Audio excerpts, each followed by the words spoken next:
आने वाला कमरे में आकर उसकी पुश्त पे खड़ा हुआ था। उसे यूं कमरे के वस्त में देखकर उसकी आंखों में तहय्युर उभरा, फिर उसकी पेशानी पर शिकने नमूदार हुई, होंठ इस्तेहज़ाइया अंदाज में खिंच गए।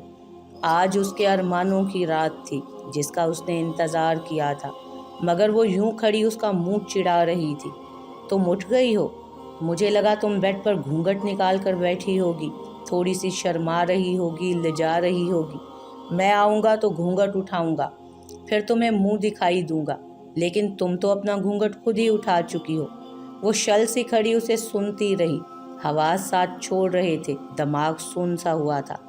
वैसे तुमने अच्छा किया घूंघट खुद ही उठा लिया, कपड़े भी बदल लिए। अब ये घूंघट निकालना और शर्माना, ये सब बहुत पुराना और ओल्ड फैशन लगता है। वो रूम फ्रीज़र की तरफ आया था, पानी की एक बोतल निकाल कर होंठों से लगाई, फिर ठहर कर बोला था, इसका एक फ़ायदा ये भी हुआ कि अब मुझे मुंह दिखाई भी नहीं देनी पड़ेगी। वो बज़ाहिर नॉर्मल अंदाज में बोल रहा था, मगर उसके लहजे में एक बेनाम सी चुभन थी जिसे उसने बखूबी महसूस किया था। वो साकित सी खड़ी रही, कान साएं साएं करने लगे थे, हलक में कांटे उगाए थे। वो बहुत सी बातें सोचे बैठी थी जो सब की सब जहन से महव हो गई थी।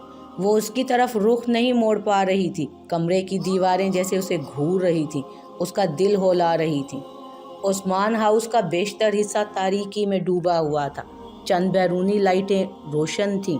मेन गेट के पास एक चौकीदार बैठा सिगरेट सुलगाए गन को घुटनों पर रख के इत्मीनान से बैठा था। उस वक्त किसी के आने का इम्कान कम ही था। अंदर मास्टर बेडरूम पर ओस्मान बेड क्राउन से टेक लगाए साकित बैठे, आंखों में तफक्कुर की परछाइयाँ लिए हुए थे। नगीना बिस्तर पर नहीं थी। नगीना बाहर से आई और दरवाज़ा बंद करके हाथ में पकड़ा पानी का जग तपाई पर रखा, फिर कुछ खफगी भरी नज़रों से शोहर को देखा। लाइट ऑफ कर दूं? दबी आवाज़ में उस्मान से पूछा तो उन्होंने सर हिलाया। लाइट ऑफ करके वो उनके पहलू में आ लेटी। कमरे में सिर्फ टेबल लैंप की मलगजी जर्द रोशनी थी। आपा बहुत नाराज़ होके गई हैं उस्मान। चंद लम्हे खामोशी के बाद जैसे उनसे शिकवा किया। वो उस्मान के शमसा के साथ रवैये से शाकी थी। उस्मान के चेहरे पर सख्ती सी उभरी थी। जानता हूँ, और तुम सो जाओ, ये इन बातों का वक्त नहीं है। वो ज़रा रुखाई से बोले तो नगीना की आंखों में आंसू तैरने लगे। बोली तो लहजा भीग रहा था।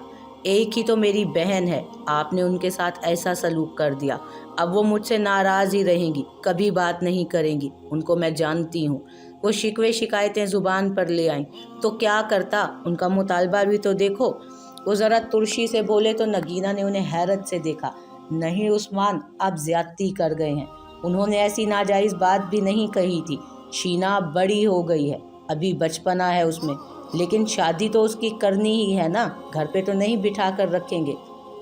नहीं घर पे बिठा कर रखेंगे, जल्दी हम उसकी शादी करा देंगे। वो अजीब से लहजे में बोले तो नगीना की खफगी गहरी हुई। तो फिर आपने आपा को यूं दो टोक इनकार क्यों किया? मुझे तो फैज़ान में कोई ख़राबी नज़र नहीं आती। नहीं घर पर बिठाएंगे, जल्दी हम उसकी शादी करा देंगे। वो अजीब से लहजे में बोले। नगीना की खफगी गहरी हुई। तो फिर आपने आपा को यूं दो टोक इनकार क्यों किया? मुझे तो फैज़ान में कोई ख़राबी नज़र नहीं आई। वो चुप हुए। उसे कैसे बताते कि खराबी शीना के नसीब में थी। वो नसीबों जली उस घर में रहकर इस घर पर अपने स्याह नसीब का तारीक साया किए हुए थी। आपको यूं दो टोक इनकार नहीं करना चाहिए था, ज़रा टाइम तो ले लेते। ऊपर से आपने झूठ भी बोला कि शीना का रिश्ता तय हो गया है। वो अपने हमसफ़र के रवैये से दुखी और दिल गिरफ्ता थी। वो झूठ नहीं था नगीना। उनकी सर्द सपाट सी आवाज़ सुनकर नगीना चौंकी, अचंभे से उन्हें देखा। क्या मतलब? कब तय किया हमने शीना का रिश्ता?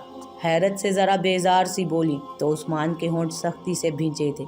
मैंने शीना का रिश्ता तय कर दिया है।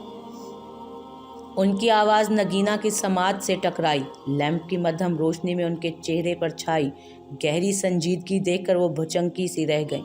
हाँ नगीना, ये सच है, मैंने शीना का रिश्ता तय कर दिया है। हमें जल्द अज जल्द उसकी शादी करनी है। हमारे पास सिर्फ 3 महीने का वक्त है। वो बेड पर उठकर बैठ गए थे और नगीना को कंधों से थामा था, जिनका ये हाल था कि काटो तो बदन में लहू नहीं। हैरत ज़दा सी शल बैठी थी वो। 3 महीने में अगर हमने शादी ना की तो सब खत्म हो जाएगा, हम बेघर हो जाएंगे। वो उन्हें पीर साहब की बातें बताने लगे। वो सुन रही थीं, रूह जैसे बदन से निचड़ रही थी। आप एक पीर के कहने पर ये बच्ची के साथ सलूक करेंगे? वो दुख और तकलीफ से निढाल हैरत से उस्मान को देखती रोए जा रही थी। इसके बिना कोई चारा नहीं है, उन्होंने दांत पीसे। और तुम यूं बेवाओं की तरह रोना बंद करो। लड़के से मैं मिला हूँ, इतना बुरा नहीं है, तुम भी मिल लेना और शीना को ज़हनी तौर पर तैयार करो। ये काम जितना जल्दी हो जाए उतना ही अच्छा है। दो टोक अंदाज में कहते वो बेइतनाई से रुख बदल गए। नगीना मुंह पर हाथ रखे घुटी आवाज़ में रो रही थी। शीना का मासूम चेहरा आंखों के सामने था। न जाने उस्मान को क्या हुआ था। नहीं, मैं अपनी फूल सी बच्ची पे ऐसा जुल्म नहीं होने दूंगी।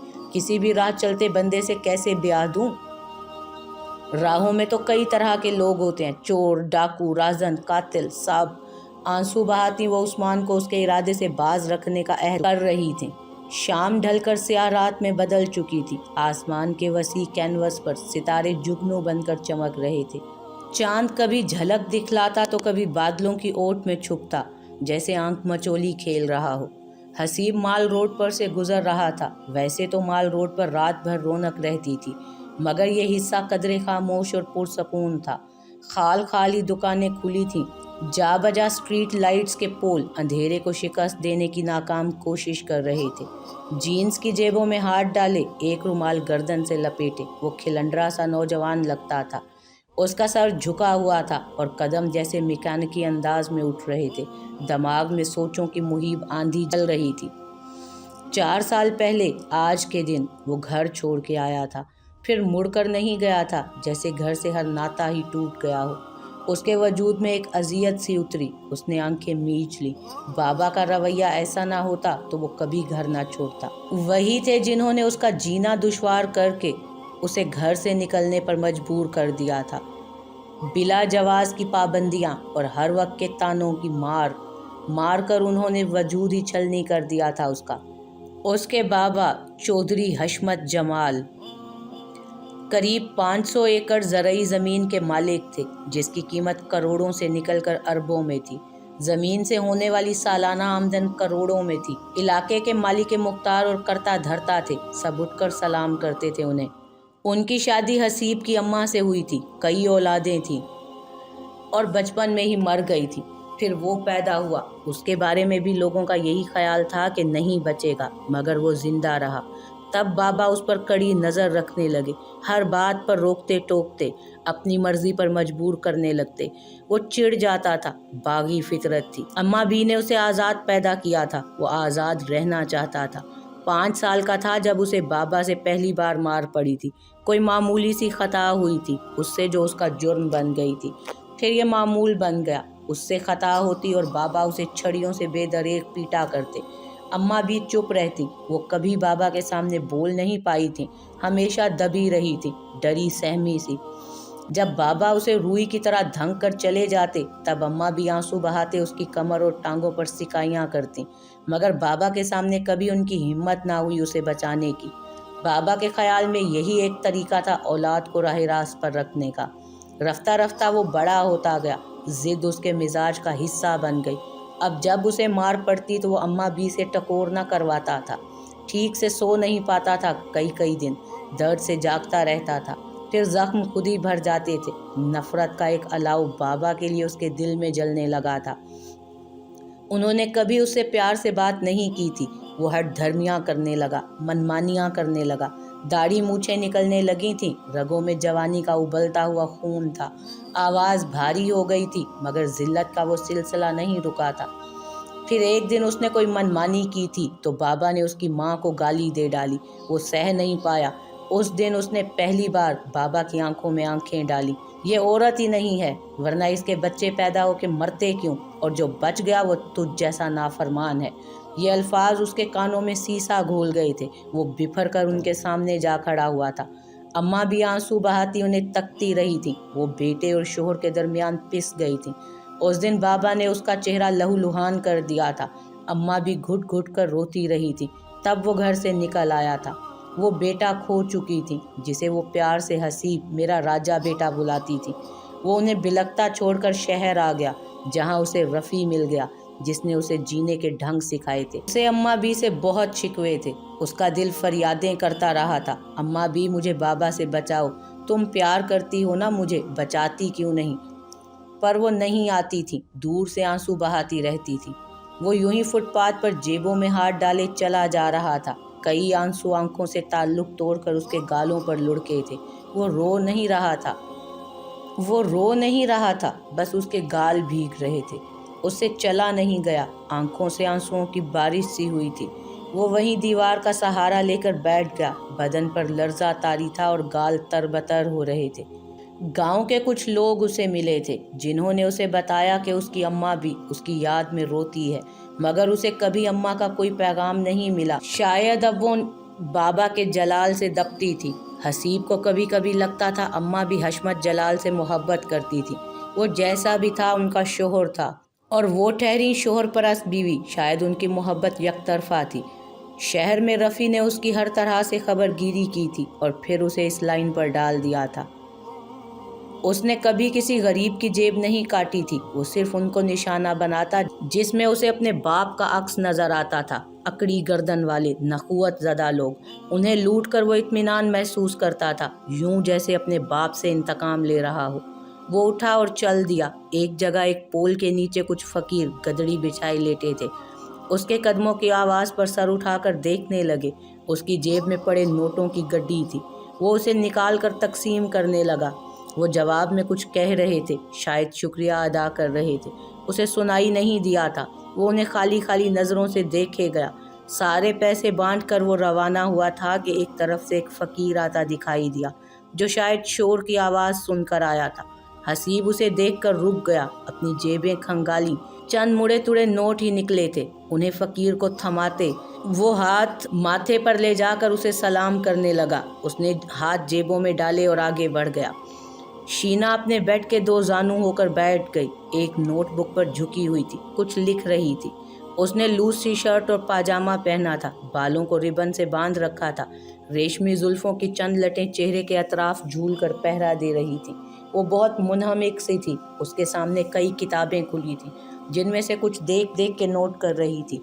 शीना, चाय बना दो यार, दानिश की आवाज़ ने उसका इन्हेमाक तोड़ा।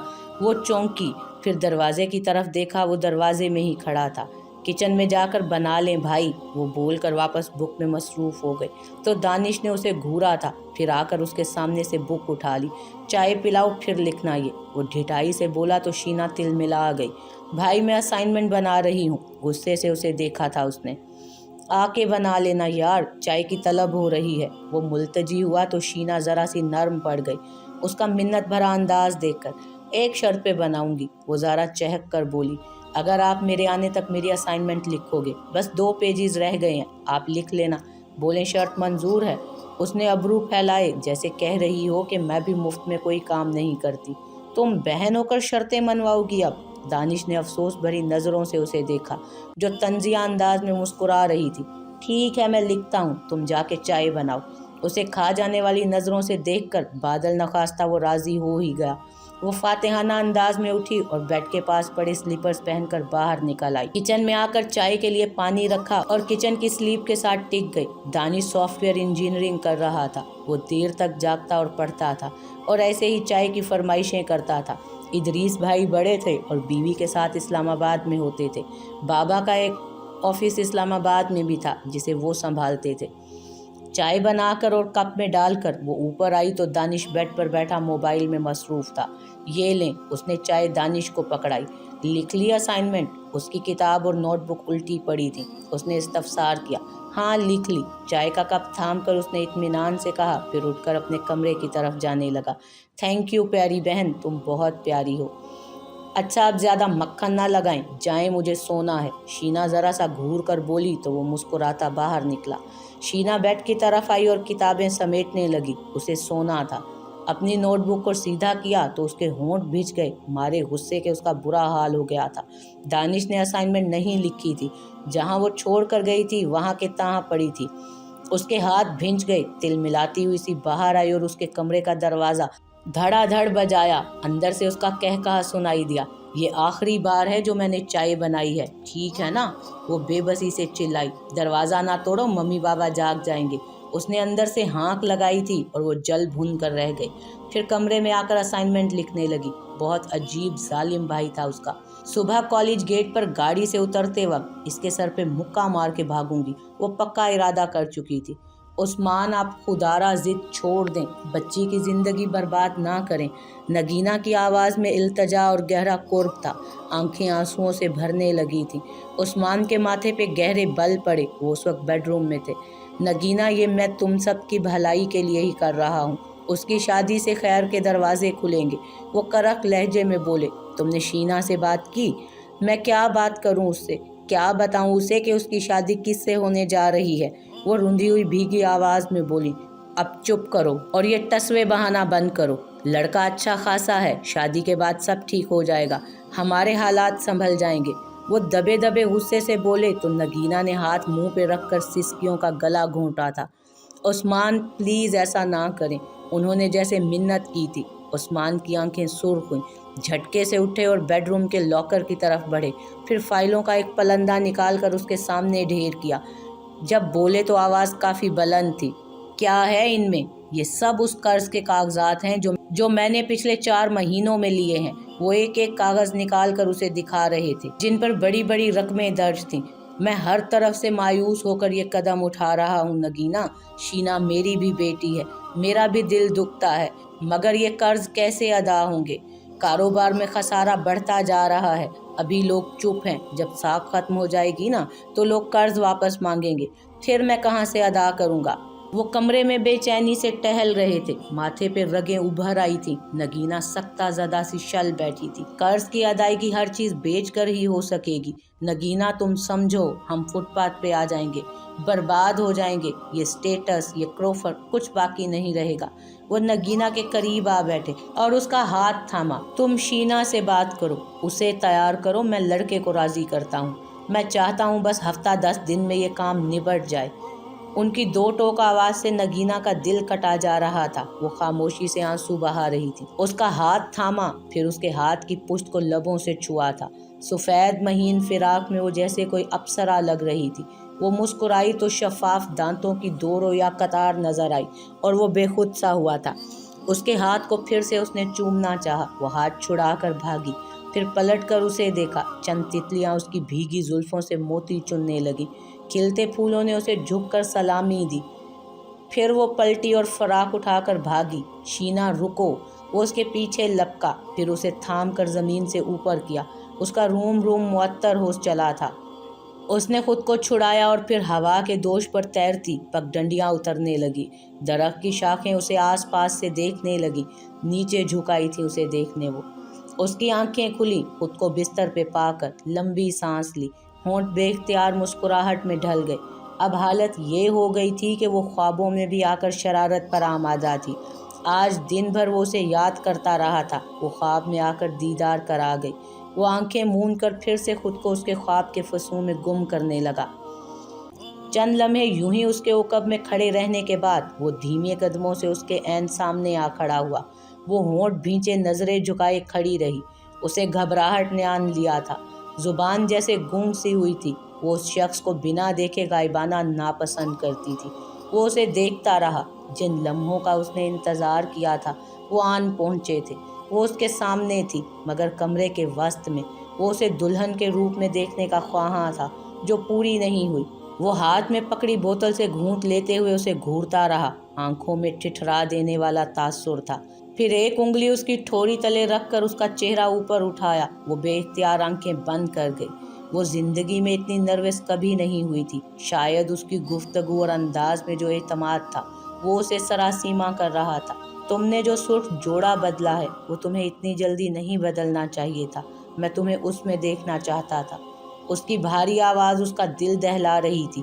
وہ آنکھیں زور سے بند کیے گئی، سارا غصہ دھرا کا دھرا رہ جانے لگا۔ عجیب بے بسی تھی، اسے لگا وہ کھڑی رہی تو رونے لگے گی۔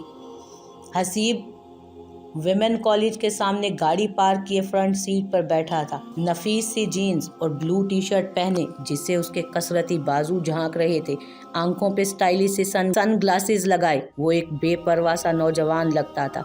उसकी नज़रें गेट पर जमी उस दुश्मन जान की राह तक रही थी। उसे यूं विमेन कॉलेज के सामने खड़े होना ऑकवर्ड लगा था, लेकिन निगाहें उसकी दीद की प्यासी थी। उसे दिल के सामने हार मान कर यहाँ आना पड़ा। छुट्टी हो गई थी और लड़कियों का रेला मेन गेट से बाहर आ रहा था। उसकी नज़रें बेताबी से उसे ढूंढने लगी। उस वक्त उसके फ़ोन की घंटी बजी। स्क्रीन पर नज़र दौड़ाई तो रफ़ी उसे याद कर रहा था। उसने स्क्रीन को घूरा जैसे रफ़ी पे आंखें निकाल रहा हो। इसे क्या हो गया है जो याद कर रहा है? बेइतनाई से कॉल काट कर वो बुड़बुड़ाया और फ़ोन डैशबोर्ड पर रख कर निगाहें इश्तियाक से सामने गेट की तरफ मरकूज कर दी, जहाँ से उसे निकलना था। सब लड़कियां बाहर आ रही थीं और गाड़ियों में बैठ रही थीं, मगर वो गायब थी। कहीं आज छुट्टी तो नहीं कर ली उसने? हसीब ज़रा सा मायूस हुआ था कि उसी लम्हे वो गेट से बाहर आती हुई दिखाई दी। यूं चल रही थी जैसे किसी चीज़ की जल्दी ना हो। बैग कंधों पे जमाए टहलती हुई आ रही थी। साथ में उसकी फ्रेंड भी थी। बाकी सब लड़कियां हिजाब में थीं। किसी ने स्कार्फ लिया हुआ था, मगर वो मोहतरमा स्कार्फ को दुपट्टे की तरह गले में डाले हुई थी। हसीब उसे गुस्से से देखने लगा। ये मार खाएगी मेरे हाथों। हसीब ने दांत किचकिचाए। स्कार्फ गले में लटकाने की चीज़ होती है क्या? कई लोग उसे रुक रुक कर देख रहे थे। उसका मलकूती हुस्न सबको मुतवज्जो कर रहा था, मगर उसे एहसास ही नहीं था। चंद लम्हे यूं ही इधर उधर देखने के बाद वो ज़रा मायूस सी नज़र आने लगी। उसकी फ्रेंड उससे कुछ कह रही थी। ज़रा सा सर हिलाकर उसने सर पर स्कार्फ पहना, फिर अपनी दोस्त के साथ एक गाड़ी की तरफ आई और दरवाज़ा खोलकर अंदर बैठ गई। उस गाड़ी की फ्रंट सीट पर एक लड़का मौजूद था। अब ये कौन है? हसीब बुड़बुड़ाया था। वो सड़क के दूसरी तरफ था। उसे तीखी नज़रों से देखा, फिर गाड़ी स्टार्ट करने लगा। चलो स्कार्फ तो पहना, इसने इतनी अकल तो है इसमें। उनकी गाड़ी चल पड़ी तो हसीब भी अपनी गाड़ी स्टार्ट करके उसके पीछे रवाना हो गया। वो बस उसे देखना चाहता था। ख्वाब ने बेचैन किया था। निगाहें उसे देखने के लिए बेताब हो रही थी। उसका ख्याल था कि वो लोग घर की तरफ जाएंगे, मगर वो मेन रोड से मार्केट की तरफ मुड़ गए तो हसीब के माथे पर सोच की परछाइयां नमूदार हुई। ये लोग कहाँ जा रहे हैं? उनकी गाड़ी एक शॉपिंग मॉल की पार्किंग में रुक गई। हसीब ने भी जल्दी से अपनी गाड़ी ज़रा फासले पे पार्क की। जब तक वो निकलकर गाड़ी लॉक करता, वो अपनी फ्रेंड के साथ अंदर की तरफ बढ़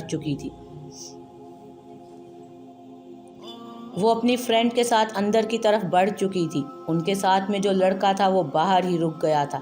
वो ज़रा फासला रखकर उनके पीछे चल पड़ा। शॉपिंग मॉल में वो एक स्टॉल के सामने खड़ी कुछ बोल रही थी। स्टॉल में लेडीज़ पर्स पड़े थे, शायद पर्स लेने आई थी। अलग अलग डिज़ाइन के पर्स उठा उठा कर देख रही थी। वो उसके करीब खिसक आया। यार, मेरा पर्स पुराना हो गया है। इतनी बार कॉलेज ला चुकी हूँ कि अब इसे लाते हुए मुझे शर्मिंदगी होती है। वो फरफर बोल रही थी। तुम्हें तो पता है मुझे सबसे ज़्यादा शौक पर्स और जूतों का है। ज्वेलरी मैं पहनती ही नहीं। कौन पहने भाई? इतनी उलझन होती है मुझे। उसकी ज़ुबान छुरी की तरह चल रही थी। हसीब ज़ेरे लब मुस्कुराते हुए सुने गया। इसके तो बहुत नखरे हैं, नवाबजादी कहीं की। शीना जल्दी करो, बाहर भाई वेट कर रहे हैं। उसकी फ्रेंड भी उससे आजिज़ आई हुई थी। शायद जल्दी कैसे करूं? मैरून कलर का कोई बैग मिल ही नहीं रहा यहाँ पर। कैसा शॉपिंग मॉल है ये? कोई और कलर ले लो ना शीना, प्लीज़। उसकी फ्रेंड ने उसे मनाना चाहा, मगर शायद वो तहैया किए हुए थी, ज़िद्दी कहीं की। नहीं यार, मुझे तो मैरून कलर का पर्स ही लेना है। ये शॉपिंग मॉल तो बिल्कुल फजूल है, यहाँ आना ही नहीं चाहिए था। मैरून कलर का पर्स ना मिलने की वजह से वो शॉपिंग मॉल को फजूल गर्दान रही थी। शाबाश भाई। हसीब ने सर झटका, फिर उसकी तरफ देखा। वो झुंझुलाई हुई सी पर्स उलट पुलट कर देख रही थी, साथ बिना रुके बोले भी जा रही थी। जुबान ना हो जैसे बुलेट ट्रेन हो उसकी। कॉलेज के सादा से वाइट ब्लू सूट पे मलबूस, मेकअप से आरी चेहरा लिए वो उसे मबहूत करने लगा था। स्कार्फ फिर से उसके गले में आन पड़ा था और रेशमी बाल कैचर की कैद से जैसे कमर की लंबाई नाप रहे थे। छोटी सी नाक सुर्ख हो रही थी। वो दम बखुद हुआ, फिर उससे रुका नहीं गया और उसके करीब चला गया। क्या चाहिए आप दोनों को? वो उसकी आवाज़ पर चौंकी, फिर उसे देखा जिसकी निगाहें उसी दुश्मन जहाँ पर जमी हुई थी। ये शॉपिंग मॉल है, जाहिर है कुछ चाहिए था, तभी तो आई हैं हम। वो ज़रा तंग कर अपने सामने खड़े उस हैंडसम से लड़के को बोली, फिर उसे मशकूक नज़रों से देखने लगी। आप कौन है वैसे हमसे पूछने वाले? मैं यहाँ काम करता हूँ, वो एतमाद से बोला। اگر آپ کو کچھ چاہیے تو مجھے بتائیں۔ باتوں کا مقصد اسے پاس سے دیکھنا ہی تھا۔ اگر شاپنگ مال کا کوئی امپلائی آ جاتا تو اس کا جھوٹ پکڑا جاتا تو سب کی ہو سکتی تھی، مگر اسے کہاں پرواہ تھی۔ میں پرس لینے آئی تھی، مگر میرے فیوریٹ کلر کا پرس ہے ہی نہیں یہاں۔ یہ فضول سا شاپنگ مال ہے آپ کا۔ وہ بیزار ہوئی جا رہی تھی۔ عافیہ نے اسے ٹہوکا دیا، مگر اس کے چہرے کے تاثرات نہیں بدلے۔ حسیب زیر لب مسکرایا، نخریلی کہیں کی۔ آپ کوئی اور کلر میں لے لیں، ہمارے پاس بہت ورائٹی ہے۔ وہ پورا سیلز مین بن گیا تھا اس کے لیے۔ وہ بلیک کلر کا لے لیں، ہم نے آج ہی منگوایا ہے۔ ایک پرس اٹھا کر اس کی طرف بڑھایا اس نے۔ نہیں، مجھے نہیں پسند یہ ڈیزائن اور کلر۔ پرس دیکھ کر اس نے برا سا منہ بنایا تھا۔ مجھے میرون کلر پسند ہے۔ عافیہ اسے گھور کر رہ گئی۔ میں کہیں اور سے لے لوں گی اور پھر آپ کے شاپنگ مال میں کبھی نہیں آؤں گی، وہ بولی جیسے اسے قصوروار سمجھ رہی ہو۔ پھر حسیب اسے دیکھ کر ہی رہ گیا۔ آپ کو یہاں شاپنگ کے لیے آنا ہی پڑے گا، وہ اپنی نگاہیں اس پر گاڑے عجیب سے لہجے میں بولا۔ وہ چونکی، پھر نخوت سے آنکھیں پھیلا کر اسے دیکھا۔ جی نہیں، کبھی نہیں آؤں گی یہاں آپ کے مال میں، اب بھی جا رہی ہوں، وہ کہہ کر رکی نہیں، ایک نظر اس پر ڈالتی عافیہ کے ساتھ آگے بڑھ گئی۔ وہ عقب سے اس نک چڑھی بے انتہا خوبصورت سی لڑکی کو جاتے ہوئے دیکھتا رہا۔ میں تمہیں اسی شاپنگ مال سے شاپنگ کرایا کروں گا، فکر مت کرو، اس نے اسے نگاہوں میں سموتے ہوئے دل ہی دل میں کہا۔ پھر پلٹ کر مال کے اندر بڑھنے لگا۔